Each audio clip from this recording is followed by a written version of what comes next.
Canon League season 1983-84 belonged, as it had in 6 of the last 8 seasons, to Liverpool. Like some expensive motor car, they just eased away from the field whenever danger threatened in the closing weeks, and so there were now the customary celebrations at Anfield at the end of the season. And for their manager, Joe Fagan, it was the perfect first year. As he put it so simply, after the new trophy was finally won and received, we deserved it.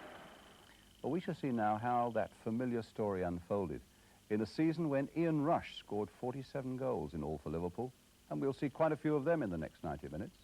Kenny Dalglish scored his 100th for the club. We'll be seeing that too. Away from Liverpool, there was a challenge from Manchester United. The late runs by Southampton and Nottingham Forest, the early promise of West Ham, and the arrival back in the top bracket of Chelsea, Sheffield Wednesday and Newcastle. 3 clubs of great tradition, huge support that will surely further strengthen the First Division. Now, we've tried to reflect all these things and many more besides in a broad sweep of the achievements of clubs big and small. It was also the season when the game lost 2 of its favourite sons. Kevin Keegan retired after his 2nd season at Newcastle, having driven them on to promotion to the First Division. One of the season's more emotional moments, that, matched only by the retirement of Trevor Brooking from West Ham, a man who set and kept his own high standards of sportsmanship and skill through 2 decades at Upton Park. So this season we lost 2 star names, but it started back in August with the arrival of one, Charlie Nicholas, moving down from Celtic to Arsenal for £750,000, and Charlie's first match for Arsenal was against Luton at Highbury. Charlie Nicholas on the ball at the moment, with a nice back heel finding Kenny Sansom. Nicholas again.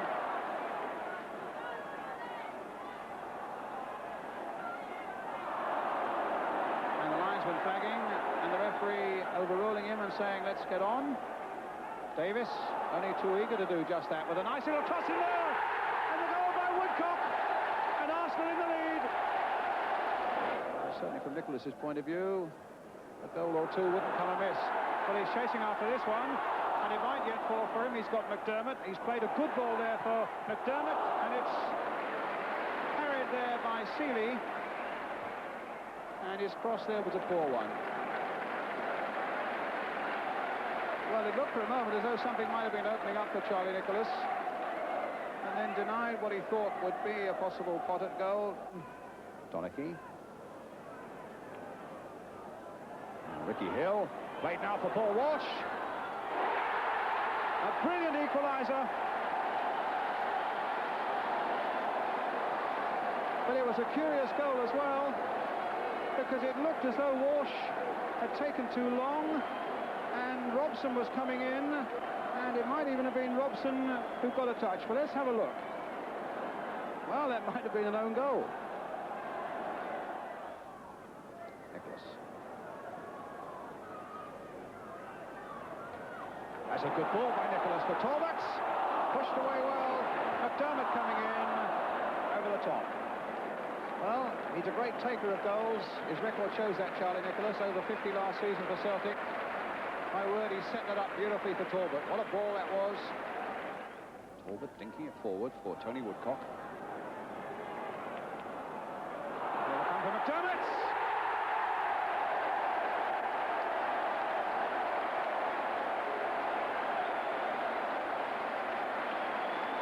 And Arsenal go into the lead again. Woodcock scored the first one and made the second one as the ball goes through to McDermott, and he lashes it, and it's 2-1. Ricks, outside him is Sansom, and Ricks, oh my goodness, what a tremendous shot there by Ricks. I thought we were going to start the opening day with one of the great goals of the season there for one split second, and certainly the 39,348 crowd here at Highbury must have thought so too. Manchester United showed their colours by starting with a 3-1 home win against Queen's Park Rangers.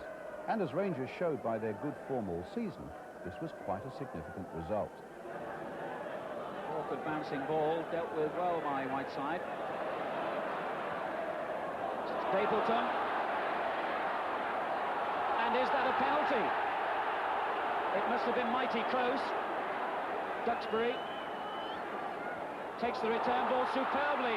Hucker's done well, and is that a penalty? Yes, this time it is. Well, Jeff Bray, the referee, refused the first appeal by Manchester United, but not the second. Arnold Muren, who scored once from the spot last season, has the opportunity to give Manchester United their first league goal, and does so. Manchester United 1, Queen's Park Rangers 0. Wilkins, Duxbury in a good position here. 3 players in the centre for him. It goes towards Stapleton. What a superb goal by Frank Stapleton. 17 minutes gone and Manchester United go 2 ahead with a beauty. More movement from Rangers in this second half. People taking up more intelligent positions, like Allen here. What a good turn as well. And the shot. Oh, it's in! What a lovely goal by Clive Allen. 10 minutes gone in the second half, and Clive Allen rewards Queen's Park Rangers for their best spell. Manchester United 2, Queen's Park Rangers 1. And Rangers are now making a game of it. Not long to go now. Stapleton. Graham on the left. Stapleton lets it go. Muren! Oh, what a beauty! Arnold Muren, 3-1 to Manchester United with only seconds remaining. Stapleton setting it up. Muren came in, and that great left foot sent the ball arrowing into the net. Hucker never had a hope. And Manchester United followed that shortly afterwards with another seemingly significant result, a 1-0 win against Liverpool, also at Old Trafford. Here's Duxbury. Graham. Whiteside is in the middle, so is Stapleton, so is Muren. And Graham has got round the back. And Stapleton! So simple. 53 minutes gone, and the value of wing play is proved again. Arthur Graham, who got his chance here this season because of injuries to Steve Coppell and Alan Davis, went down the right, and Manchester United pushed forward in the middle with 3 players waiting for the cross. The man who met it was Stapleton, and the score is 1-0. But it was to be a patchy start for United. Between these 2 important wins came a 3-0 defeat away to Southampton. Alveston, that was a nasty one. Williams did well, kept it down well. The goal really coming as the result of an error from Arthur Alveston.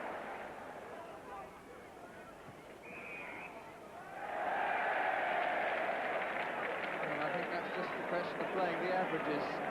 In my opinion, that was a foul by Worthington, who played McQueen. Williams, maybe a touch for Worthington, tries it himself. Oh, what a cracker! What a cracker! It's a marvellous goal. And I would suspect that Manchester United may well have been thinking about the left foot of Frank Worthington, and instead they, and in particular Gary Bailey, were stung by the right foot of Steve Williams, who, having scored his first goal of the season in the 4th minute, now scores his second in the 17th. Shilton. More up than away. Oh, what a good save.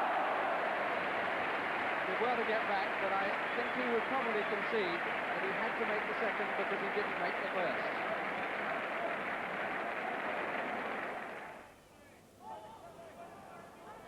Muren. Stapleton. Good save.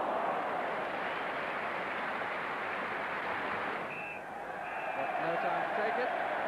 They certainly kept Peter Shilton as the busier of the 2 goalkeepers. Moran. Nick Holmes. Well, kindly. Holmes and Armstrong. David Armstrong with an absolute gift. And it must be said the ball ran rather kindly for them on the far left corner, with Varane and Holmes trying to work some space. Holmes suddenly found the ball just where he wanted. It was a beautiful cross, and David Armstrong was unmarked. 3-0. In London, they started to look towards Arsenal and to Spurs to make the early running. But it was West Ham who got off to a flyer and won against Spurs at White Hart Lane. Robin Martin, who scored last weekend against Birmingham City in West Ham's 4-0 win. Devonshire with the corner. Played wide towards Martin, in point of fact. Just got the touch. And a goal by Whitten. 1-0 West Ham.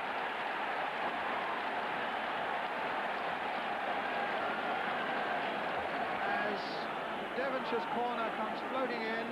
Knocked on there for Steve Whitten. What a good shot on the turn. Like a whiplash there beyond Ray Clements. Cotty. Simple ball again for Bonds. Now here's Swindlehurst to pick look around to see what might be on. Pike guiding it now for Stewart. Played on now this time for Cotty, but Stevens again has gone with him. Now can Cotty get it across? That's a good little cross by him. And another goal by Swindlehurst this time. Spurs caught out badly, and Cotty's persistence and a lovely little cross rammed home by David Swindlehurst. West Ham reached the top by early September. They stayed there for 6 weeks, and then came 2 successive defeats. The first was at Stoke. West Ham in this first half, against the wind, and a battling Stoke City side are up against it a little.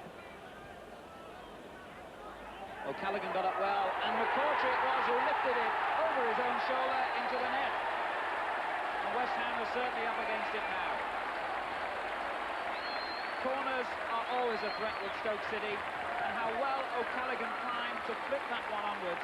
McCourtry hooking the ball almost over his own shoulder, and Stoke City take the lead against the First Division leaders. McCourtry let it through to Goddard and then brought him down, and that's a penalty. So the young man who had given Stoke the lead in the first half, responsible for giving West Ham the opportunity to equalise.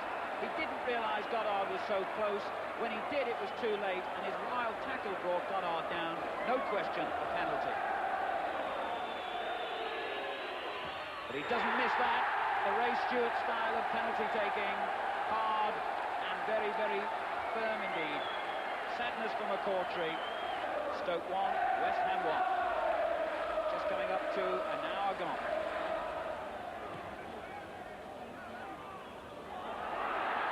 And the header by Painter, a fine save by Parks. And in the end, it was Chamberlain who forced it home. So unlucky for Phil Parks.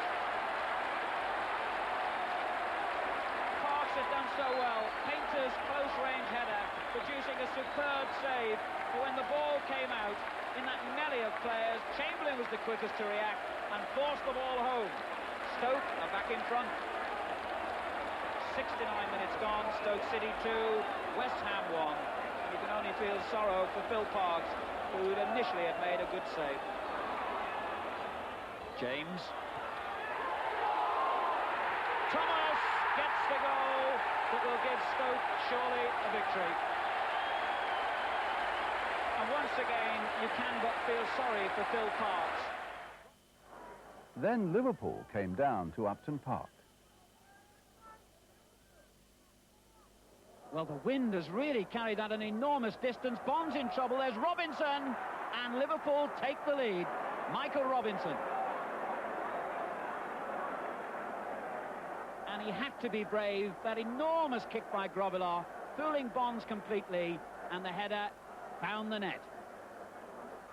So, disappointment for West Ham, but for Michael Robinson, his first ever league goal for Liverpool. Good lay-off. And a better ball still by Dalglish to Johnston. Robinson continues his run in the middle. Souness and Robinson, that's his second, and Liverpool take a 2-0 lead. Well, once again, Liverpool's stylish play down the left-hand side important in the goal. It was a fine cross by Johnston. Bonds, a poor clearance really. Souness had the first effort and Robinson finished off.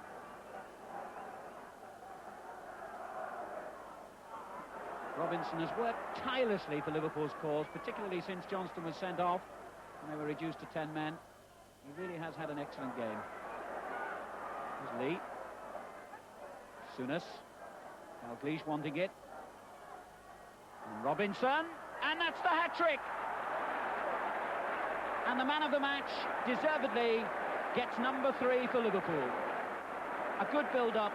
Lee and Dalglish involved, but Robinson's finishing was immaculate.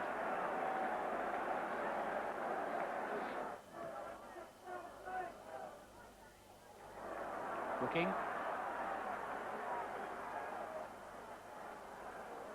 Forced wide, but here's Devonshire in support. Good run. Oh, and it's in! Devonshire gets the consolation goal, and the conditions perhaps had something to do with that. As Devonshire hit the shot, the ball off the slippy turf deceived Grobbelaar. So West Ham were toppled. Manchester United now went to the top. Liverpool lost that match at Manchester United. Then, amazingly, they lost at home to Sunderland. Critics shook their heads, and Liverpool replied. They won at West Ham and Queen's Park Rangers. They beat Luton 6-0, and then they faced their Merseyside rivals Everton at Anfield.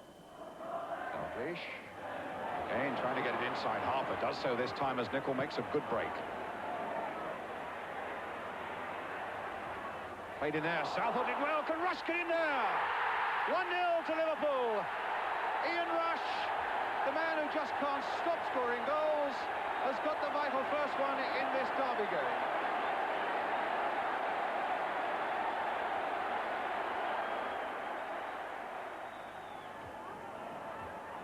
Souness.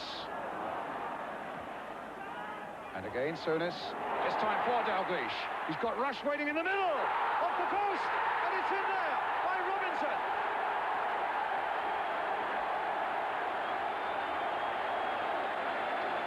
Started by Neil. Souness now for Dalglish. Played in there, hammered against the post, and then put away by Robinson. Sheedy playing it now, sharp. Now can he finish this one off? Oh, a little chip and a good effort. Beautifully pushed away by Grobbelaar. Well, a classy piece of play there by the Everton striker. Having been put through like this, spotted Grobbelaar, was maybe 5 or 6 yards off his line. A long-range chip and Grobbelaar getting back to palm it away. Good play by Graham Sharp, and the first real spark we've been able to see from him, unsupported though he has been. Dalglish finding Rush, and now Mark Lawrenson.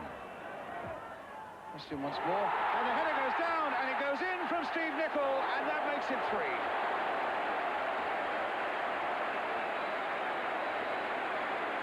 Well, you have to say, if anybody today deserves a goal, Steve Nicol, for his work down the left-hand side, particularly in the first half, does.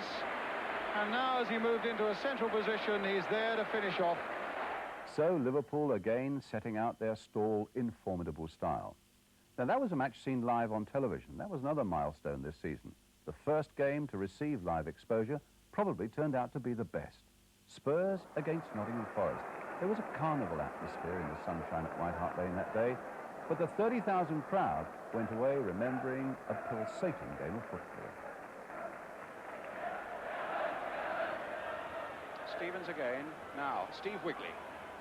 Fairly newcomer to this Nottingham Forest outfit, very speedy down that right flank, and Spurs will be aware of him. His little back heel putting Anderson in.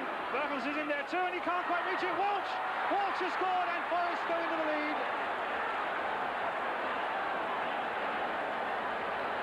Well, it was the back heel by Wigley in the first place, putting Anderson in. And although Bertels couldn't quite reach it, Walsh did. Falco, now Brazil onside. Falco's made a great burst through the middle. Mabbott's up there with him as well. Support from behind by Hollow. Here he is. Touched in again towards Galvin. A nice little cross there towards Falco and Mabbott. And in the end it's Houghton. And in the end Van Breukelen is down as Mabbott went in.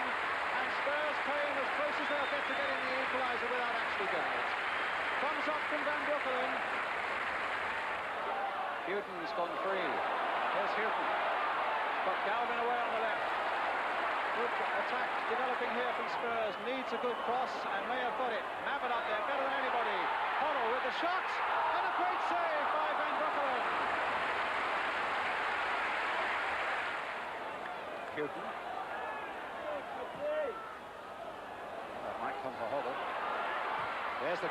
Oh, pushed away well again by Van Broekelen. A slap of disappointment there from Hoddle. He thought he just curved that into the far post.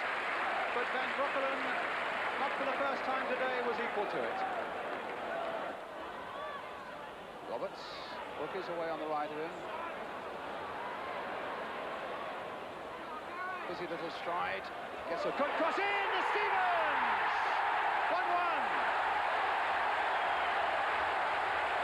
Tremendous cross, Ian. Oh, yes, I mean, as you were saying, a lot of rookie strikes a lovely ball. But he did well getting to the line, hooked a beautiful ball to the far post. And in comes Gary Stevens, thank you very much. And it's all square. Terrific goal, Brian. Hook. That's a free kick.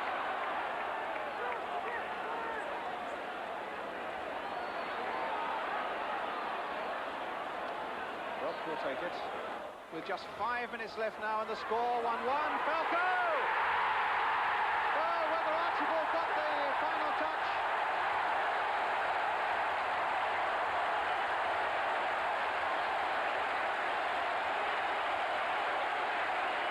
Well, it was Falco's header. And they will argue amongst themselves as to who claims it. But Spurs are into the lead in a dramatic last few minutes here. There's Falco's header. And Archibald, in fact, on that slow motion, seems to be the one who actually put it over the line. As in every season, of course, we had a liberal sprinkling of crazy results. Wolves, for example, were relegated from Division 1 with only 29 points. But 4 of those were won at the expense of Liverpool. 1-1 at Molineux, 1-0 at Anfield. And Liverpool also caught a cold the day they visited Coventry and faced a tiny whirlwind called Terry Gibson. And Coventry's free kick to be taken by Stuart Pearce, who was playing in the Alliance League just a couple of months back. Looking for the tall figure of Dave Bamber, number 9. Little Gibson is there. And a good effort. And Gavard didn't hold it. And he held the second one. He did. It's there. And Plattenauer got in to score. Grobbelaar in despair. Terry Gibson caused the first concern. Grobbelaar didn't hold his shot. In came Nicky Plattenauer. Got a jab on it. It hit the goalkeeper and it rolled. Yes, he went his head to it as well. Over the line. 40 seconds is the time of the goal. And Nicky Plattenauer, 22 years old, who came here from Bristol Rovers following the manager Bobby Gould, is the scorer. There are 3 the other way for Coventry. And Bennett may go again. And Gibson off the post and in by little Terry Gibson. 2-0 to Coventry. Roberts.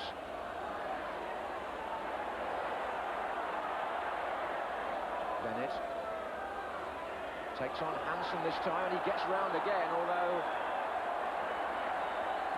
Bennett has actually taken the outside route against Kennedy and Hansen, and he's profited from it several times. He forced a corner there, which Gin will take.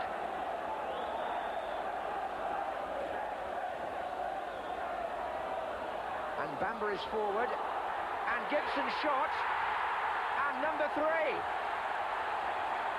Grobbelaar stands and wonders what's happened here. And what has happened is that Liverpool are 3 goals down.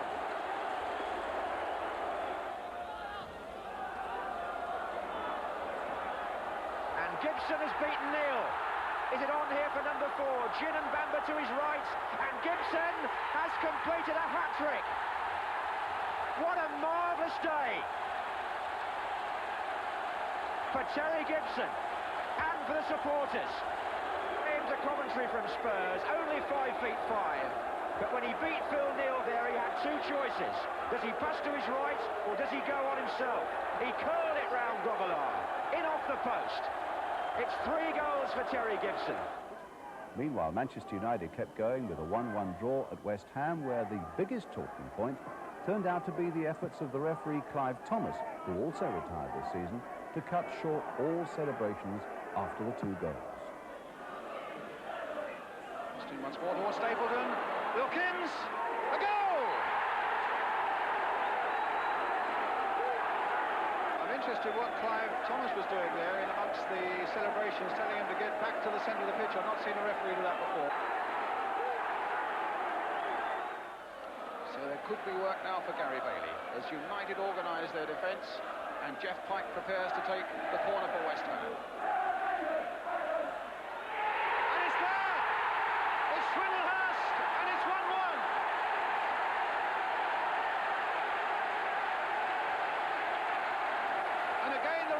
Breaking them up and saying, get back into the middle. Smiles everywhere at Upton Park. And Manchester United then went on to register a 4-2 win against Spurs at Old Trafford. Graham. Oh, and Stevens, let it go, it's in!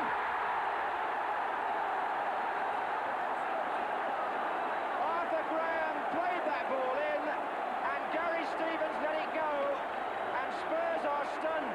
There seemed to be absolutely no danger whatsoever. And Ray Clements also deceived. And Manchester United are into the lead. And Hoddle. O'Reilly's forward again with a header. Brazil's in there. Oh, that's a fine goal, Alan Brazil. After 54 minutes. A superb individual effort. And he equalises here for Tottenham. Glenn Hoddle chipping the ball up. Gary O'Reilly, a useful header on. But watch Brazil. Left foot acrobatics in the corner. Referee in the way there, Moran. And now Graham. And Stapleton. Clement saves. Corner to Manchester United at the Stretford end.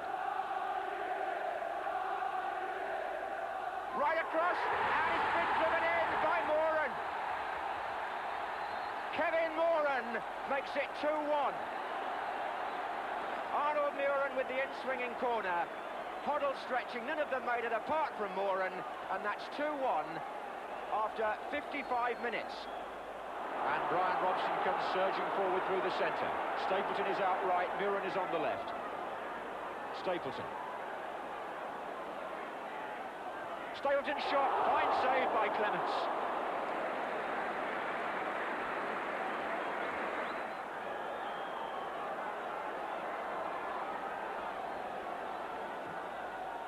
And Moran's in there again, so too on the far side was Arthur Graham.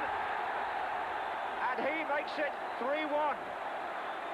His second goal of the match, and the second that Spurs have conceded from a corner. Taken this time by Ray Wilkins. Again the near post ball. Moran with the flick. Graham holding off, diving to head the ball into the net. And at that stage, with Spurs 3-1 down, they're going to bring on Ossie Ardiles. But has he come on too late, I wonder, to influence the way this game is going? We shall see. O'Reilly looks for Falco. Ardiles touch, and Falco's in. And it's a goal! Well, talk about instant action from the man who's just come on. Falco the scorer, but Ardiles makes a goal with his first touch in league football since last February. No sooner had he got on the pitch than he knocked the ball forward, and there was Falco to push it past Bailey. So, the fans enjoying their football here. And Manchester United, who lead 3-2, have a free kick, which Ray Wilkins and Arnold Muren are preparing for. And indeed, that was Muren, and Stapleton got up. Oh, it's a mistake by Ray Clements, and a goal.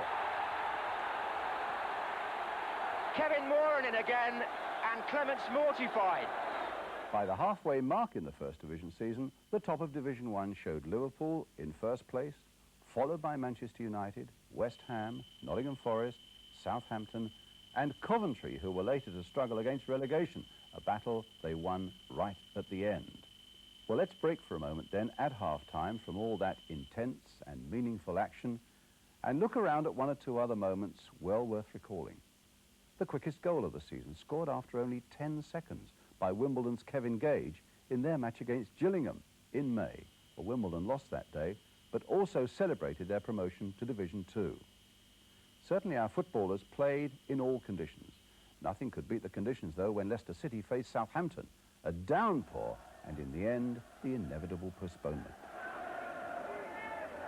And the rain absolutely lashing down, and parts of the pitch already very soggy.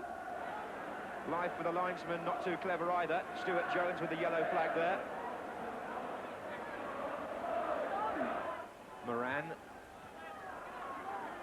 And here's Lynex. Well, on another day, we've got away there, and little swimming gesture by Steve Lynex as he fell, as if to indicate that that's the only way to get through. It's all something of a lottery.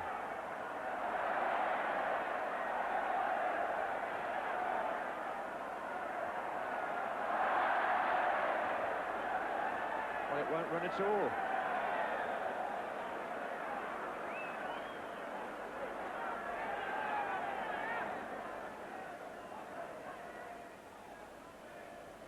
Rofe with the kick. Oh, he's taking a tumble in, striking the ball. Here's Baird, and he's down as well. Kevin McDonald can't even carry it 5 yards. Look at that. And he's got players all around him from Southampton and still manages to get it away. Up to Lineker, who takes on Mark Wright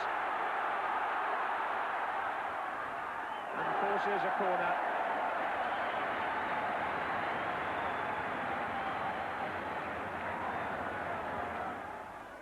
And Lineker.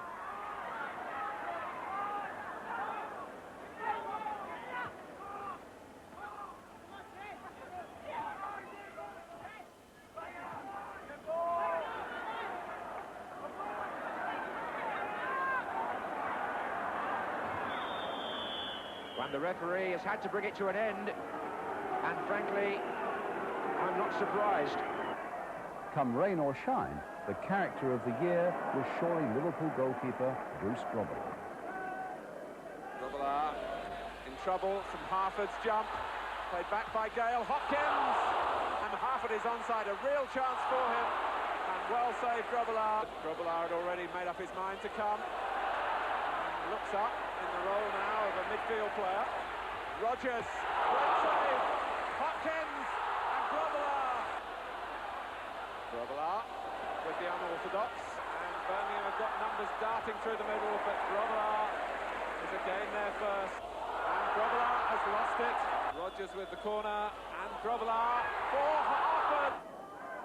Bruce's Liverpool teammate Kenny Dalglish, already scored 100 goals for Celtic, reached a unique landmark in the game at Ipswich when he scored his 100th goal for Liverpool as well. And Walk now seen in defence.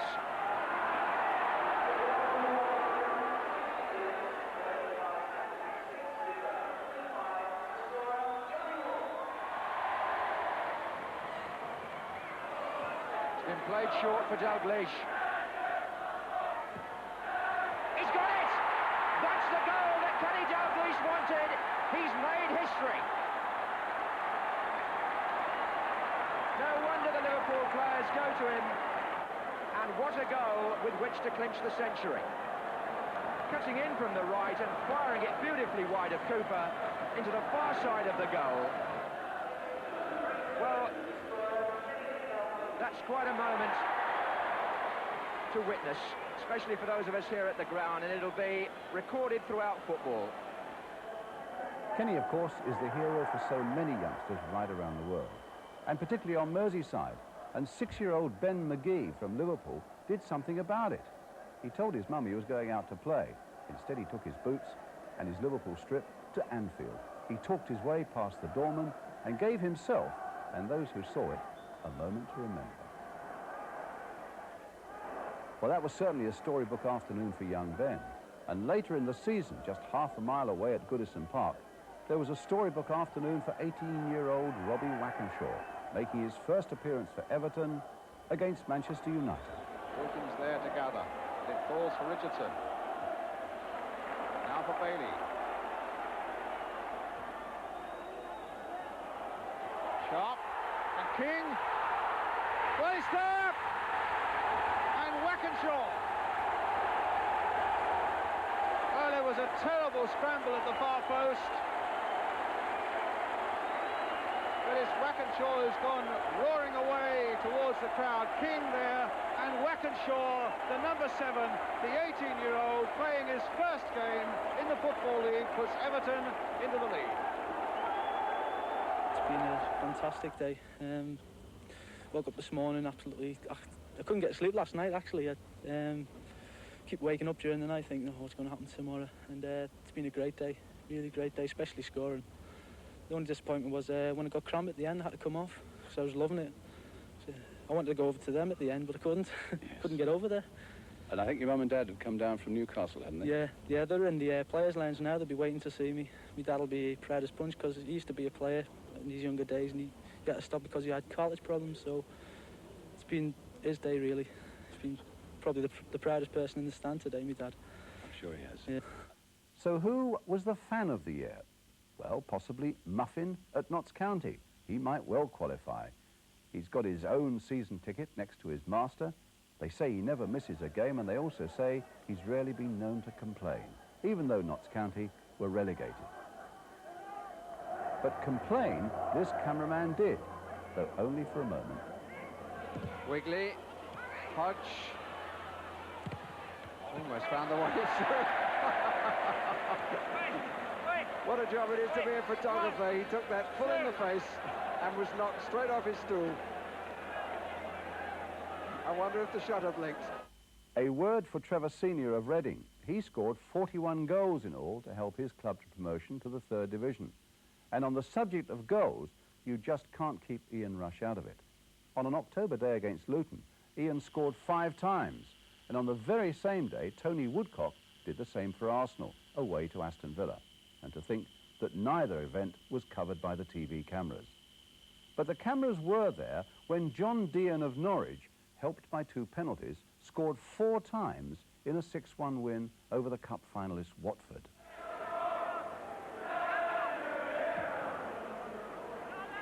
Kane, a mighty clearance. And it might get for Deehan! And he's got it in! Well, a remarkable goal for Norwich. You can't get more direct than that. And no wonder they're smiling. They can't believe what a crazy goal to get. Shannon. He's turned his man well.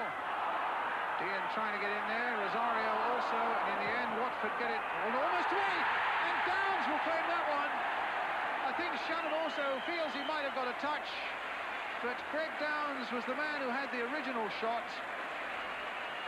And it's in the back of the Watford net for the 2nd time. Taylor caught off balance. Deehan trying to get it down for Shannon. Played it again for Deehan. Tremendous goal. 3-0. And the 2nd of the game for John Deehan. But a lovely touch by Shannon on the way. No wonder they're going across to Mike Shannon also.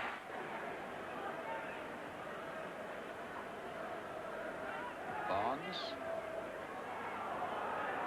Riley. Woods is out of his goal. And it's put in by Johnson. Well, that was a mucky goal for Norwich to give away. Towards Rosario, but it's Terry who got the header. And now the penalty for Norwich. Shoving down. Well, we can see now, it was probably Steve Terry, I think, who was doing the shoving down. There he is. And the referee had no doubts at all about it. Now, John Deehan gets the opportunity of showing George Riley how to take penalties. He also gets the opportunity of getting himself a hat-trick. And he scored from the penalty spot 2 seasons ago here against Steve Sherwood. And he's done it again. His hat-trick. And now 4-1 to Norwich City. Well, he had no chance.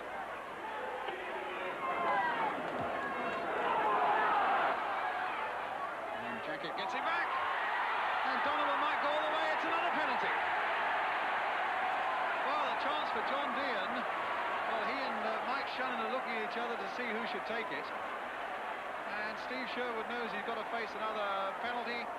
Deehan's going to take it and could make it a personal tally of 4. It's the same side. It's the same results. And it's 4 goals now for John Deehan and 5 for Norwich. Haylock. Rosario. Mendham. For Devine.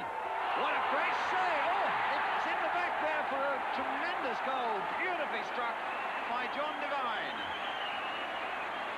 It looked for a moment as though Sherwood flying across his goal had done enough, but the power of the shot beat him, and Devine incredibly makes it 6.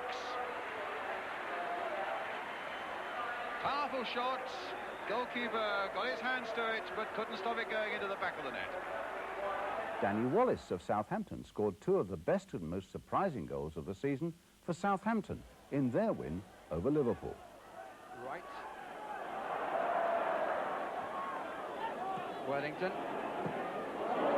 Beautifully done.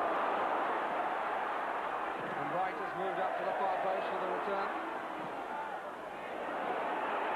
And Grobbelaar changed his mind. Wallace! Oh, I say! What a magnificent goal!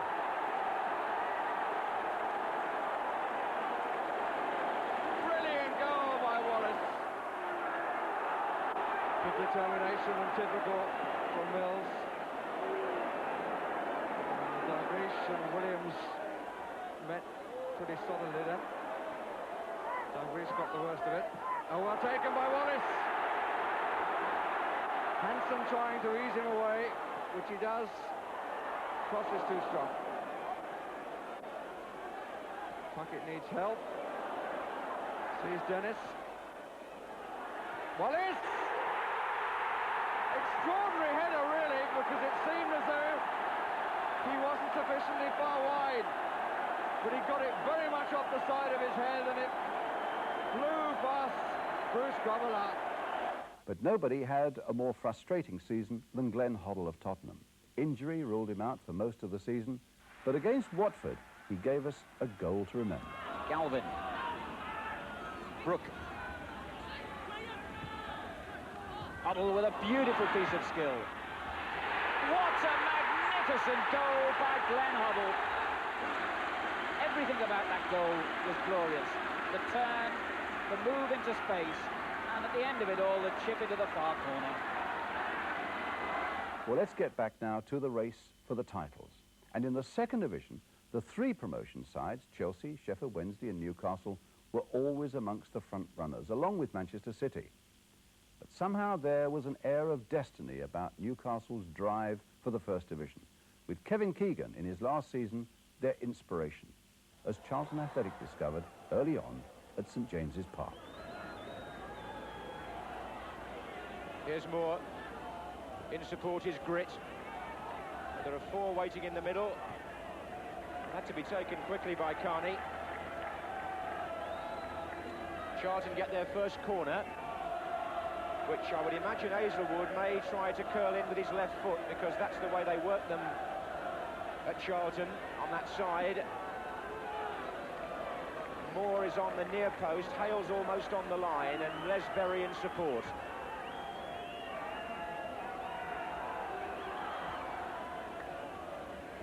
And away by Ryan. Dowman got a header in. Curtis with a shot, and it's gone in.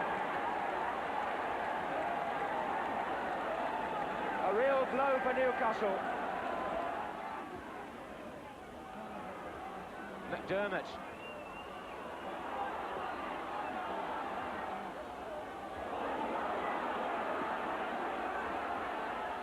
Beardsley again. Anderson's there as well. So is Ryan, the other fullback. And Ryan got the ball in the flick on by Waddle. And there it is! And of course, it's Kevin Keegan. Who else? 1-1. Good header. Keegan to McDermott. It's gone down the right wing. And that's going to be a corner.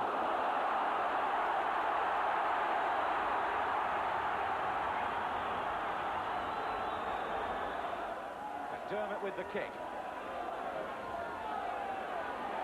And Keegan again!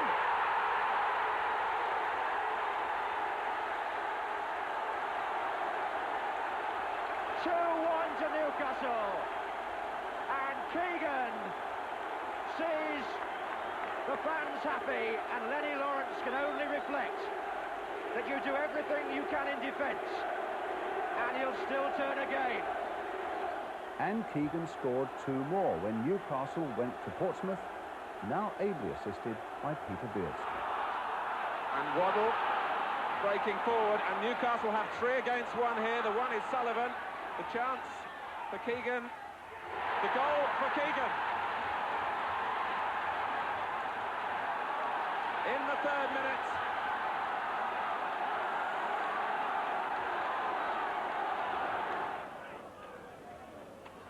So Keegan is away here. And Beardsley. Will he walk it in? He does. Peter Beardsley in stoppage time at the end of the first half. Sullivan looking around to see what was on at the throw, and there wasn't a great deal initially. And a goal! Webb stuck out a foot. And here's Waddle. In turn, examining the fullback, who is Sullivan. And they've left McDermott. And Keegan, the linesman flags. Keegan's celebrations are cut short.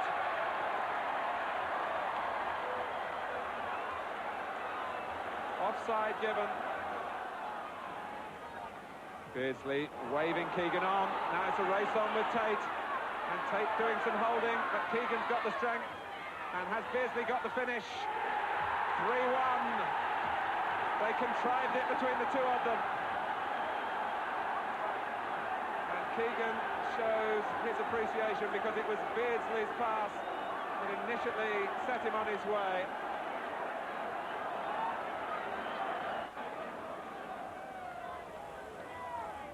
Waddle is less Sullivan this time, and Newcastle are outnumbering Portsmouth in this attack.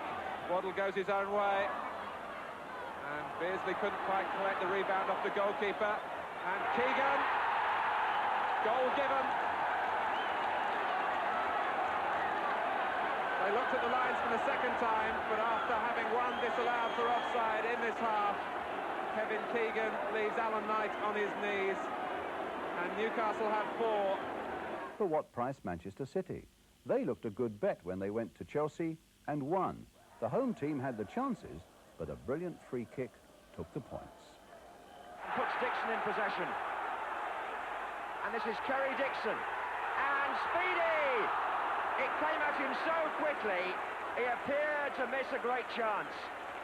Kerry Dixon, such an opportunist. No wonder he scores goals. Here's John Hollins.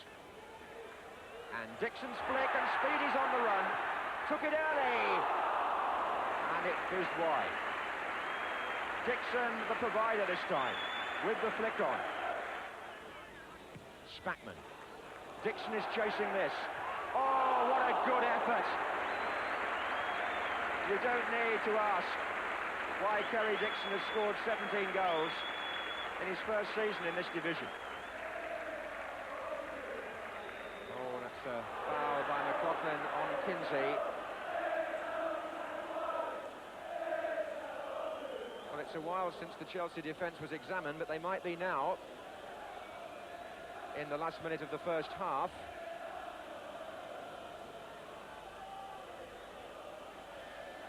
Tolmie and McNabb are the players nearest the ball for City. Bond is just behind them.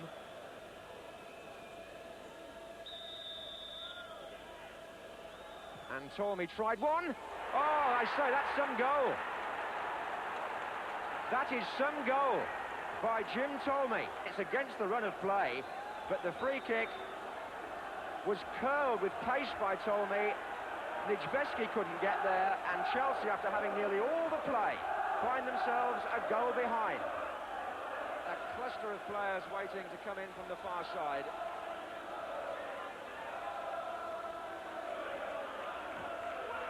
And City played an offside trap that didn't work, and is that it? No. Well, those defenders would only have had themselves to blame. They all pushed out when the free kick was taken, and they left 3 Chelsea players to come in. Dixon had the chance, it's a corner. And a great save by Alex Williams from Joey Jones. Joey Jones was unlucky. It was a good header, but what a fine flying save by the City goalkeeper. And Manchester City followed up with a gritty 1-1 draw away to 5th-placed Grimsby. The crowd a little angry that probably conceded the throw, but obviously didn't get a shout from his goalkeeper. Mate. Penalty coming up from the back. And it wasn't a bad effort, and it's in! What a superb goal!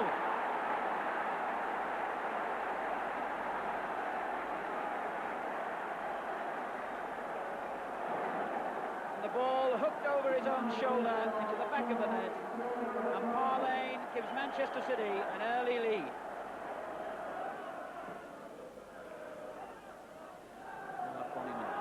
Winkle. Waters takes over. Ford in support. Williams saved, and it's in! Wilkinson! And that will give Grimsby hope. 6 minutes into the second half, and Grimsby have equalised. The ball pulled back, and Williams, when he thought he'd made a save, saw the ball drop perfectly for Wilkinson to rub it straight back into the net.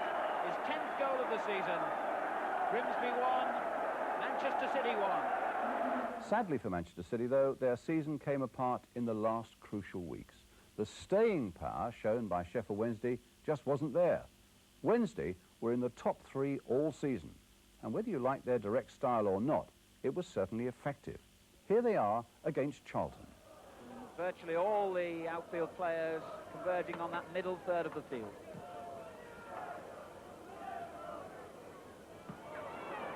This is Varady for Sheffield Wednesday.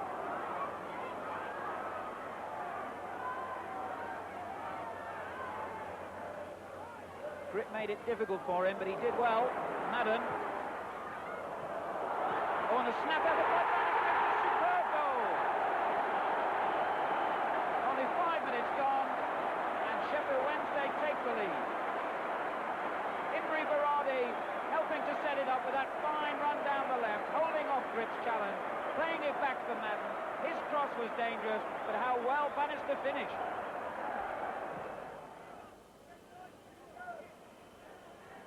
Good header by Dowman. Shelton onto it quickly. Varady. Well, he really struck it with some force.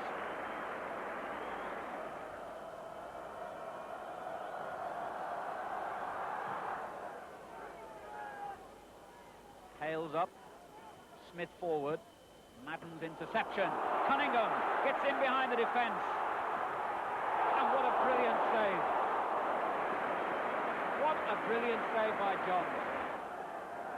What a lively old start to the second half. Ronnie Moore gets it clear. Straight back to Megson though. Cunningham up well. And it's in. Shirtlift diving full length on the line to turn the ball in. And poor Nicky Johns, who'd made that brilliant save, is beaten from the resulting corner. Cunningham heading it back across the face of goal. Shirtlift diving forward. It's 2-0 to Sheffield Wednesday. Charlton now know they've got a very, very difficult job on here. Sheffield Wednesday, one of the most prolific scorers at home in the division. Charlton's scoring record away from home is very poor, and they could be facing another uphill hurdle here. Cunningham, it's 3-0. Well, just about to say it, Cunningham proved it. 3-0, the break down the left, 2 goals in the space of a minute. It was so easy when the ball came in. Cunningham just had to side-foot it into the corner of the net. Well, everybody left it to each other.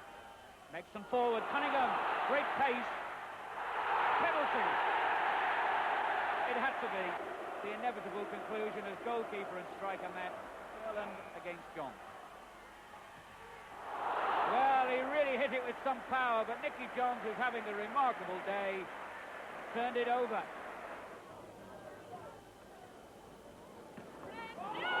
Oh, punished is clear. Downman's mistake. Berardi on mark. How about that? Imre Berardi. Cheeky, cool, and calm. It's 4-0. Downman's mistake. Bannister couldn't believe the gift. Slid it across the penalty area to Berardi, who knew exactly what to do and did it. This is Smith.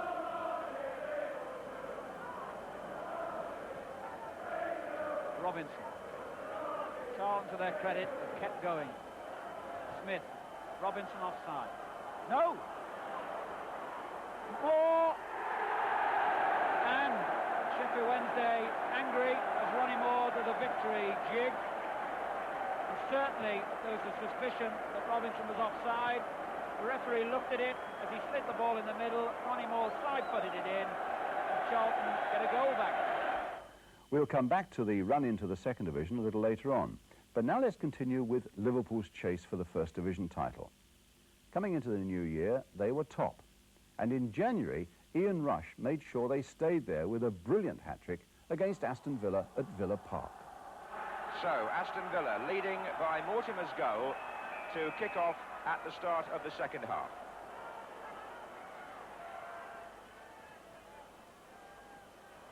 There's Gary Shaw. And here's Ian Rush. Another chance for him. Williams couldn't get to him. And that's 1-1. After 15 seconds of the second half. And Liverpool have got a player over here in this attack. This is Souness. And Nicol is the man coming in for the header. And Rush was on the far side. Oh, what a tremendous shot. Well, they had a player over, and it was Ian Rush.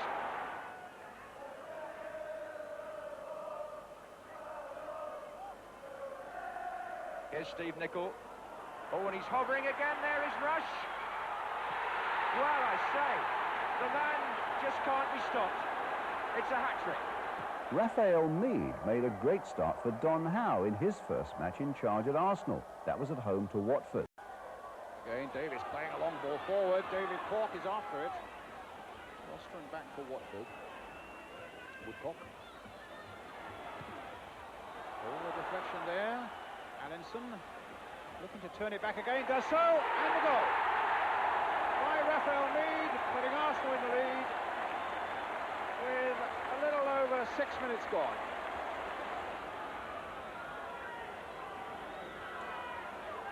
Ball goes in. And Meade has done it again. And Arsenal give themselves that breathing space right at the start of the second half. But it's Watford coming away again through Nigel Callaghan. Played on now for Maurice Johnston. Now can they get back into it this way? They can! And Johnston has done it again. Here's Kenny Sansom again.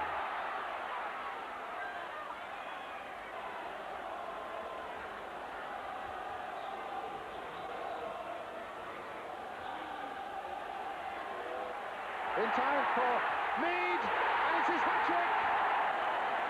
No wonder he smiles. But what do you make of Watford? In their 42 First Division games, they scored 68 times, but they let in 77, and only Wolves conceded more. We've seen them lose 3-0 at Arsenal, but here's a day when they scored 5 at Notts County, and this after being 2 down.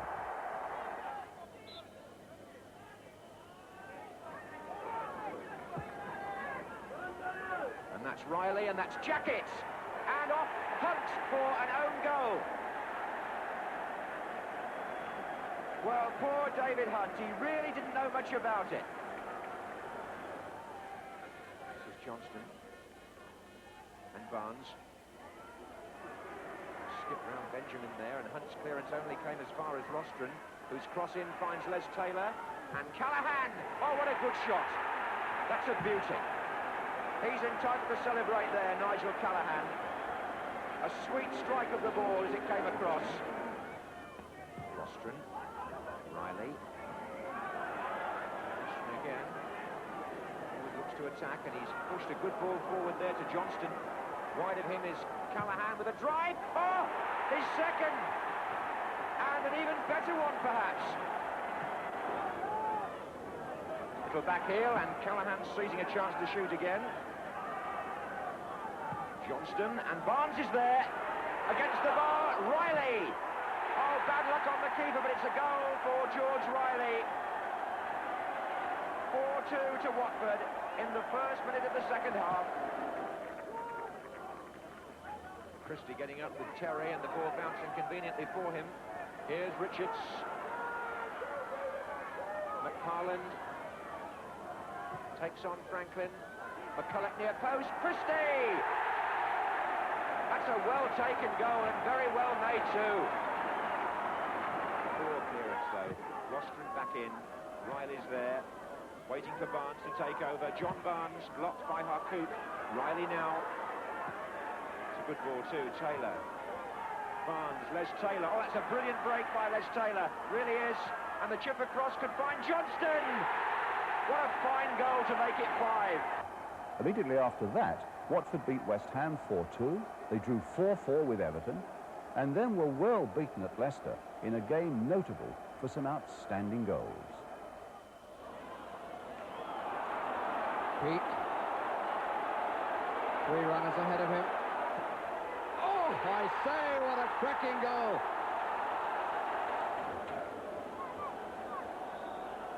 Andy Peak now back to cover the goal.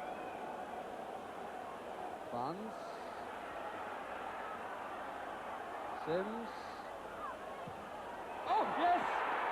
Wolf Rostron had to really stretch for it. Andrew Smith got a knock on the temple a few moments ago. And there's Peak! Oh, I say, he's done it again! Leicester City endeavouring to take the game by the throat, with Watford reduced to 10 men. Comes to Lineker. That's good play. And he got it through Sherwood.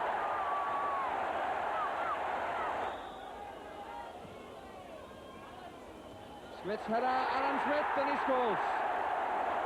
In fact, it seems to have been a season of high scoring, and Ron Atkinson brought Manchester United to Luton in February for another live TV game. United won 5-0, and Ron felt that day that United could now well go on and win the First Division title.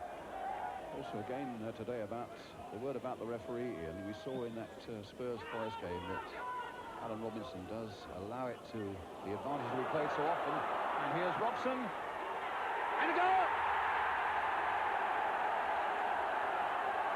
So we were saying, Brian, about him getting in there and making runs and getting through and always looking dangerous, and there you are, and he goes. A little deflection there, I thought a little bit unlucky possibly the goalkeeper there. Deflection of the defender, but United won up.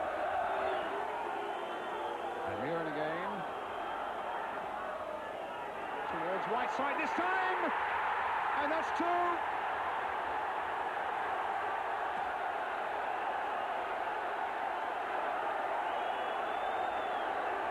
Horton. Elliott with the header. Now Bunn with a shot.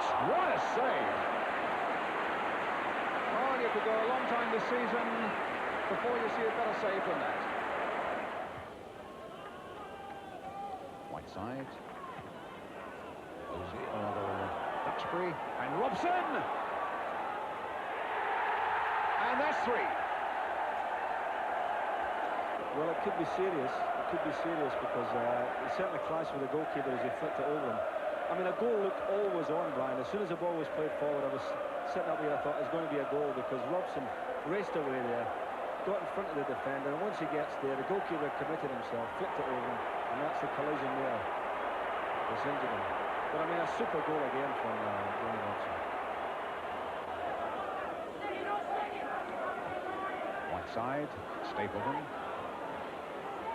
Robson. Ooh, a nice little touch on there for Moses. Now Muren. Moses again. And Whiteside getting it back. The mistake by Donachie. And Stapleton! That makes it 4. Graham, the substitute on for Brian Robson. Muren.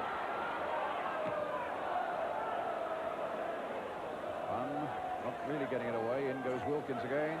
Touched by Muren. And Stapleton again. And another one, this time by Whiteside. And that makes it 5. So there were 5 reasons why Ron Atkinson thought United would win the championship. But a lot of people had a soft spot for Brian Clough and Nottingham Forest. But Forest were their own worst enemies, particularly when it came to the last minutes of game. Here they are leading 2-1 against Spurs at Nottingham in the final minute. There's Stevens again. A real last-ditch effort now for Tottenham. Still got possession. Roberts playing it in. Abbott's trying to get in there. It's an awkward bouncing ball and it nearly confused Danderson. Houghton playing it for Ardiles. Last desperate seconds. Houghton! They've equalised! Right at the end.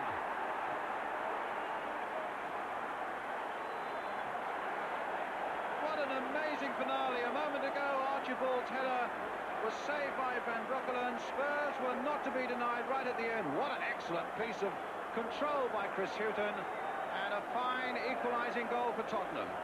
And again, it's 0-0 against Arsenal as we reach the last minute, again in Nottingham.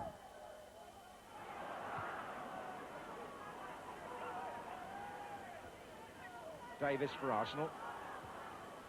The Mariners chasing hopefully here. Oh, he's made it! Paul Mariner with his first goal for Arsenal. Looks as though he's won them the match and the 3 points in the last minute of the match. Paul Mariner's goal for Arsenal, and a week later an own goal by Paul Hart meant that Forest lost again in the last minute away to Wolves. Indeed, Forest lost 8 points with those goals conceded right at the end, and it's probably worth pointing out that they only finished 6 points behind Liverpool, so they certainly were a costly 3 minutes. It left the Forest fans saying, if only, if only.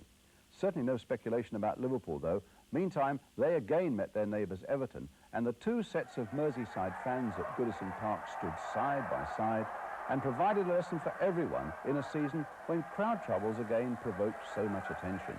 And Everton were now a vastly improved team. A late goal gave them a deserved 1-1 draw. Kennedy, Robinson, Johnston.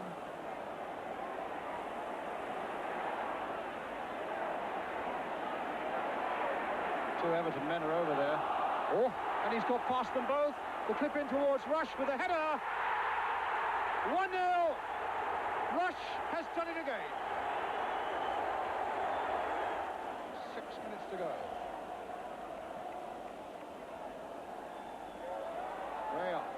Sharp up. Heath up. Now can Harper make it? Yes, he can. 1-1.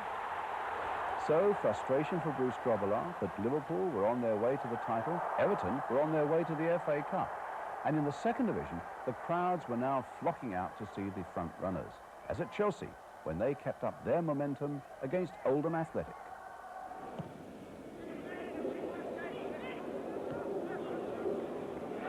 Flick on by Dixon for Speedy. That's good play by Chelsea. David Speedy. Chelsea must be looking for something here. It's Nevin. And here's Kerry Dixon with a great chance. And somehow he's made it.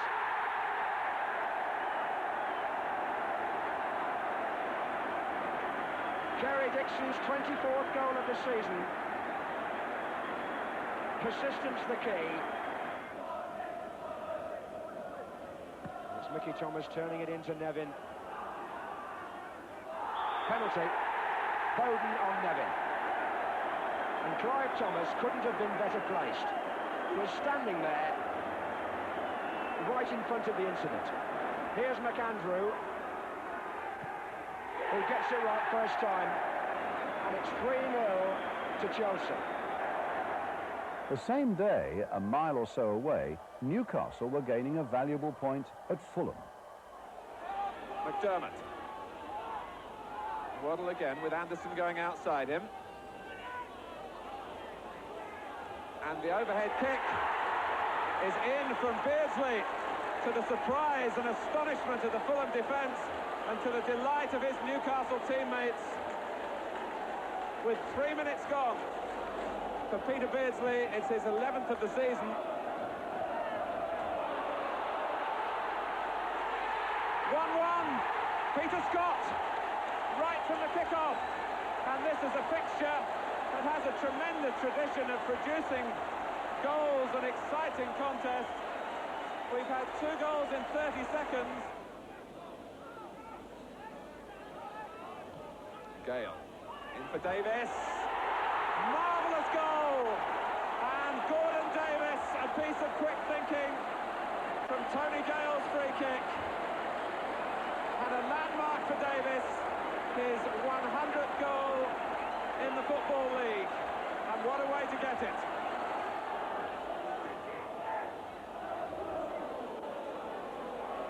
This is what? For McDermott. Keegan's gone to the near post. Keegan!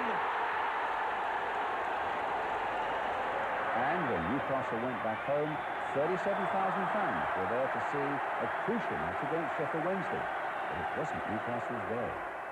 Mel Sterling assessing the possibilities at the throw. Mike Lyons looks to meet it. It might come for Megson. It might come here for Shelton. Gary Shelton. It was now that fullback Mel Sterling became Sheffield Wednesday's hero. Penalties on successive Saturdays brought Wednesday 6 points and to the threshold of Division 1. The first was against Grimsby. And Pearson's header and Cunningham closing. And Moore, did he hold him? The referee says penalty. Cunningham went down under challenge from Kevin Moore, who feels aggrieved. He's looked across at the linesman, but the officials had no doubt. Now, Mel Sterling takes the responsibility against Nigel Batch, who's waving his arms up and down on the line. And Sterling scores. A week later, it was a penalty against Crystal Palace. The tempo is rising as Cunningham is inside the area and appeals for penalty. Penalty it is! Cunningham, for the second week running, is brought down inside the penalty area. Murphy protests, Gilbert protests. The decision will stand. Now, Melvin Sterling has scored 3 times in the last 5 matches. And it was his penalty against Grimsby last week which won the match. Can he do it again? He'll hit it hard. He'll hit it through. So Sheffield Wednesday now assured of promotion. But could they also take the Second Division Championship? Not if Chelsea had anything to do with it, and they went to Manchester City and took a giant step towards the title with 2 thrilling goals. Over McCarthy's head this time. Nevin with Wilson. He's got round him. Will he try one from here? What a superb goal by Nevin. Dixon the target here. Canaville.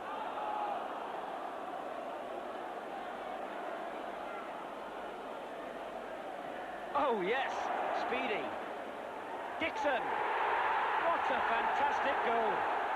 Kerry Dixon finished with 34 goals for Chelsea, and they finished with the title.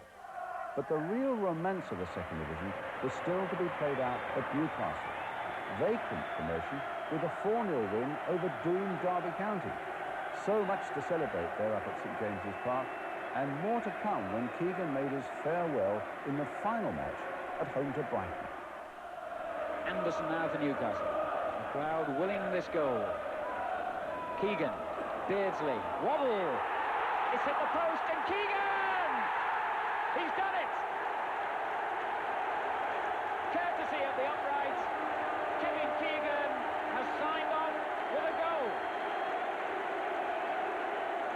That's what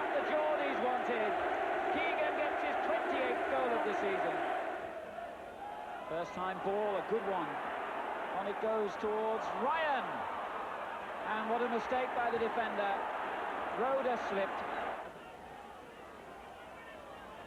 Truick.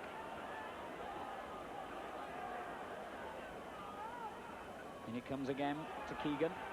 And a fine cross to Wobble. Oh, yes! Keegan proves, as he has done so often through his career, he's not just a scorer of goals, he's a creator too. Carney with the clearance.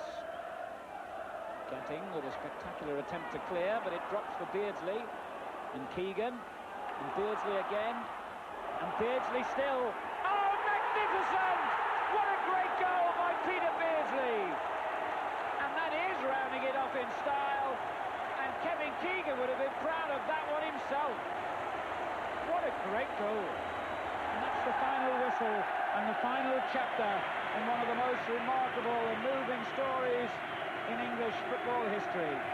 Kevin Keegan, after 16 years and 500 league games, has rounded off his career in the style which literally made him the hero and the great player he is.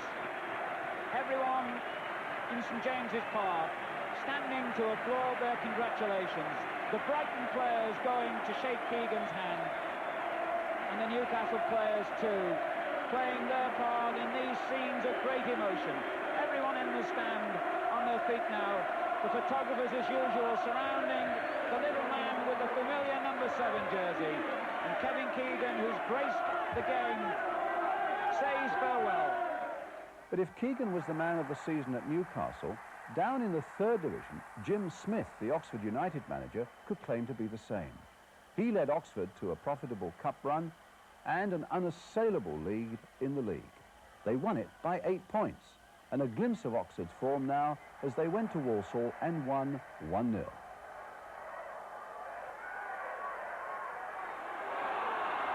Hinchelwood. Caswell knocking it down then to Rhodes-Brown. Oh, what a goal for Peter Rhodes-Brown. And what a season for Wimbledon. They were on their way to promotion when they beat Walsall at Wimbledon, Walsall having shown so much promise earlier on in the 3rd division. Now Hodges, and Evans can go again here. Brazier made the challenge. Referee was very well placed to ensure that was not a foul.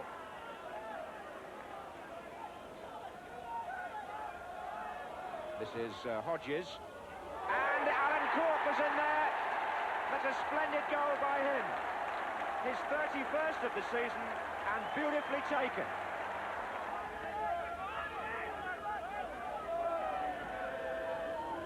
It'll be Thomas to Downs. That's his cross. It's awkward. Oh, it's gone in. Well, would you believe it? Wally Downs. Tony Godden deceived completely. Back in Division 1, the battle was on for places in Europe, and West Ham and Queen's Park Rangers were 2 of the contenders. Their match at Upton Park was notable for one of Trevor Brooking's finest performances, and also a goal of rare quality by Queen's Park Rangers' Clive Allen. Brooking. And they've got to stop him soon. Oh, just wide. What a great run by Brooking. Brooking saying, well, let me have a go, and finds Pike.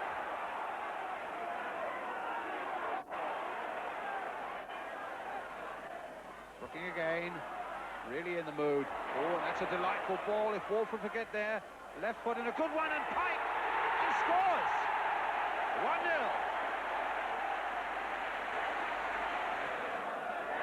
And Swindlehurst in there this time, but it was Pennick who got it away. But here's Brooking once more. What a game he's having.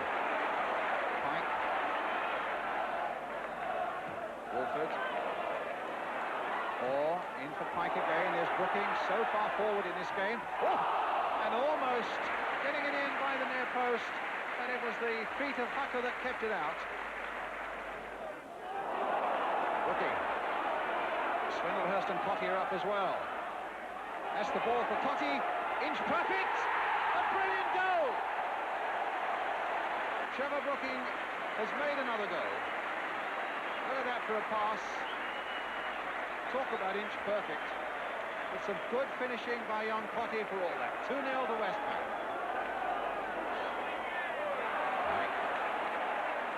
Brooking, plenty up now for West Ham. For Cotti. And again he's gone past Hooker. Oh, and he hit it straight at Wicks.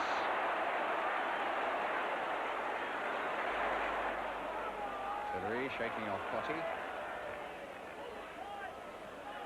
Clive Allen. Oh, lovely play by Allen. Brilliant skills. A goal that puts Rangers back in the hunt. That was quite remarkable and well worth looking at again. Completely mesmerising those West Ham defenders. The way is clear, and it's a lovely ball into the corner past Phil Cox by Clive Allen. Burke with the corner. And it's into the back of the nets, and I think Clive Allen will claim that one as well, and it's 2-2. And there were emotional scenes at the end of the season at Upton Park when Trevor Brooking finally retired. So with his son Warren, his little daughter Colette, and his wife Hilka, this is some day for Trevor Brooking. When Arsenal met Spurs in another London derby game, there was speculation about the futures of Don Howe, seeking the Arsenal job on a permanent basis, and Keith Birkinshaw, who had announced his retirement at Tottenham at the end of the season.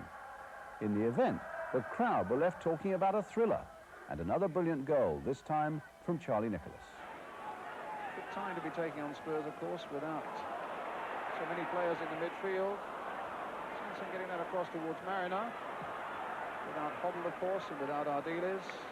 Today without Mike Hazard. Woodcock. Touch for Robson.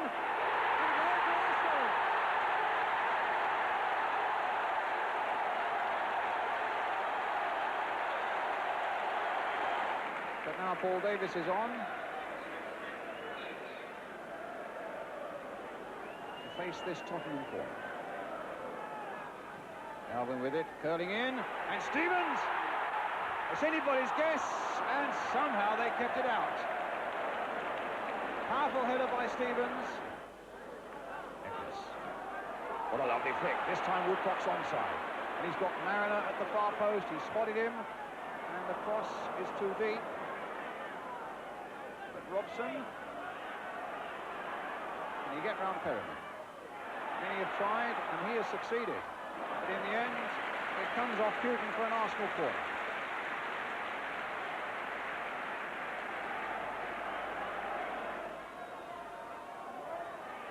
Mariner.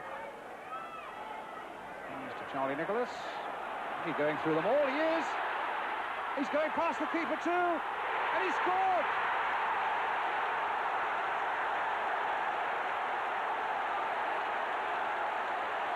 Just look at the North Bank in response to that delightful little goal by Charlie Nicholas. The finish was not all that strong, but the lead up to it was just magic. All this. And suddenly it deflects for him. He goes around the keeper too.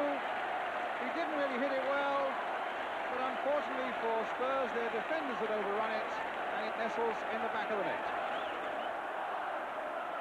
Now Crooks, maybe it's a quick reply from Tottenham. Archibald!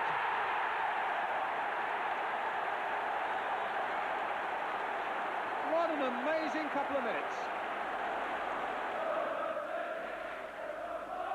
Mariner, nice little flick on. Good touch by Woodcock. A beautiful touch by Charlie Nicholas, and Woodcock on his way. A brilliant goal for Arsenal. 3-1.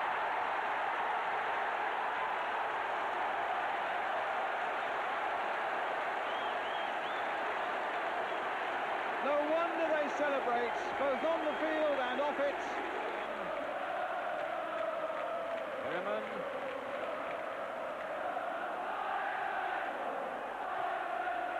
And O'Leary's header away, only as far as Archibald. My word, he's done it again! 3-2 to Arsenal then. Don Howe got the job.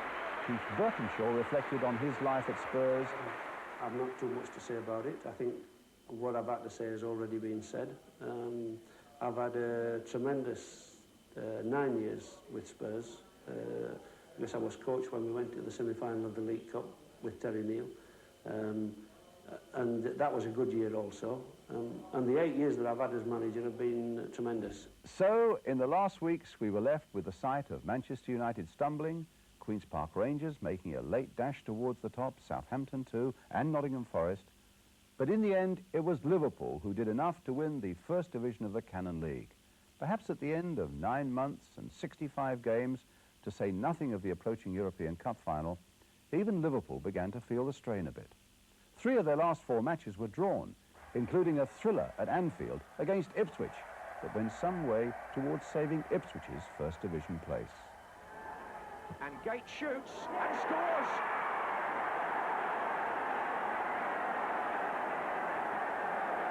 "19 minutes gone and Ipswich Town take the lead on a ground where they've never won.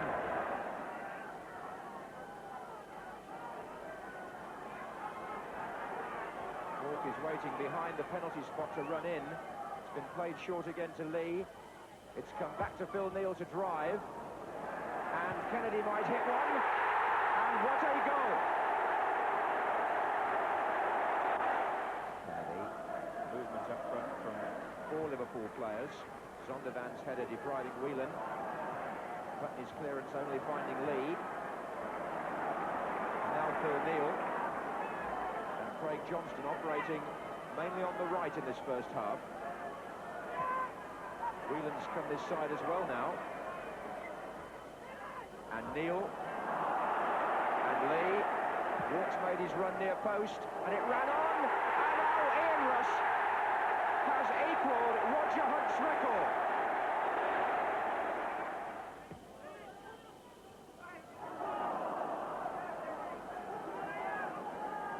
Sunderland had time to turn and look up. Nice ball into Davray. Here's Gates. Oh, that's a tremendous goal. Well, they're having a treat today. So, to recap, as they say, in the 4th Division, York City are the champions. And what reason to celebrate there? 101 points, and they lost only 7 out of their 46 league games. They now go into the 3rd Division. Doncaster, Reading and Bristol City were also promoted. In the 3rd Division, well, it was Oxford United's title.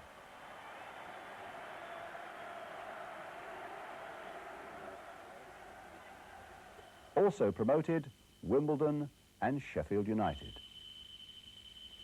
Chelsea are back in the 1st Division, and it's been quite a while at Stamford Bridge since we saw scenes of such happiness. But Chelsea go up with Sheffield Wednesday and Newcastle as champions. But more than anything else, it was Liverpool's year yet again. 7 championships in the last 9 years, their 3rd successive title. And their appetite nicely sharpened, you can be sure, for it all to start again next season.